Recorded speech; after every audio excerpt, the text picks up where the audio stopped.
Oui, Madame la Présidente, Madame la Ministre, Monsieur le rapporteur, mes chers collègues. Comment réduire la consommation de tabac? Comment améliorer notre santé publique? Comment lutter contre la contrebande du tabac? Et aussi comment préserver les ressources budgétaires de notre pays et essayer de contribuer à éviter des dépenses pour notre système de santé. Voilà les questions que vous nous posez, chers collègues, qui sont des questions particulièrement justifiées. Et je souhaiterais structurer mon propos en 4 points. Un premier point concernant l'examen de votre proposition de résolution sur une distribution en fonction de la consommation locale avec un mécanisme de traçabilité, et vous faire ensuite 3 propositions. Premier point, le mécanisme que vous nous proposez, Monsieur Valletoux, avec une traçabilité et une distribution en fonction de la consommation locale, une application du protocole OMS de 2012. Pour en avoir largement parlé avec les buralistes tarnais, et je voudrais aussi souligner leur rôle au service de notre territoire, l'idée d'un approvisionnement par les producteurs calés sur la consommation d'un pays semble une bonne idée et de nature à éviter en particulier le tourisme du tabac dans les pays voisins.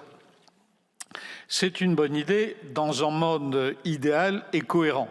Elle supposerait bien sûr, vous l'avez bien compris, chers collègues, que tous les pays fassent ce mouvement en même temps. C'est improbable et je rejoins les propos de M. de Courson tout à l'heure. Et commencer par la France, c'est peut-être une vieille habitude qui a pu nous jouer des tours. Mais pour être tout à fait positif, je voudrais formuler 3 propositions. La première concerne une harmonisation fiscale européenne. C'est bien sûr le sujet numéro 1. Je sais que des travaux sont en cours.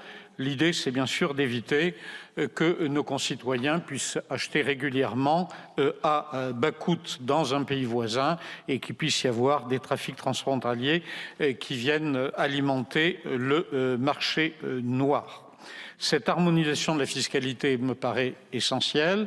Elle pourrait aussi être coordonnée, c'est le souhait des buralistes, à une limitation des mouvements entre pays européens. Il y a la vieille idée de limiter à une seule cartouche. Ma deuxième proposition concerne le volet national et le volet justice. Nous avons un très gros sujet à cet égard.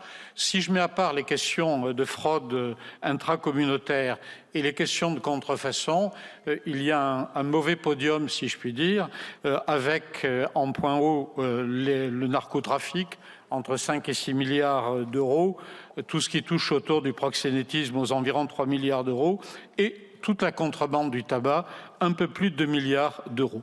Ma conviction, c'est que tous ces trafics sont hybrides et que le narcotrafic alimente la contrebande sur le tabac et vice-versa. Tout est lié. Et lorsqu'on regarde l'action de la justice à cet égard, on voit bien que autant tout ce qui relève du flagrant délit par les services des douanes, par nos services de gendarmerie et de police fonctionnent correctement, autant il n'y a pas d'enquête de long cours pour rechercher d'où peuvent venir les financements, où peuvent se retrouver les ateliers de fabrication.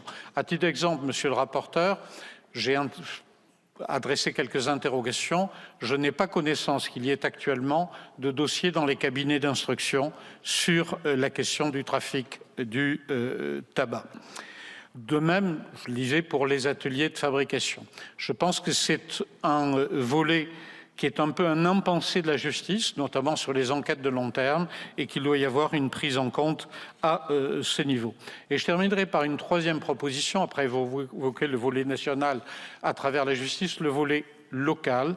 Je pense que dans le cadre de la réforme du continuum de sécurité des polices municipales, les polices municipales ont clairement leur place dans cette lutte de terrain du trafic à la sauvette et d'un volet complémentaire que j'appelle les commerces de façade, ce qui est à la fois un élément de distribution pour le narcotrafic, mais aussi pour les cigarettes, et qui, bien sûr, alimente le blanchissement.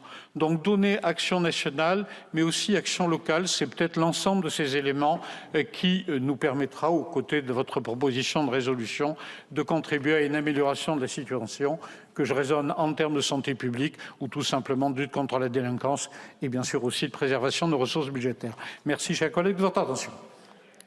Je vous remercie. La discussion générale.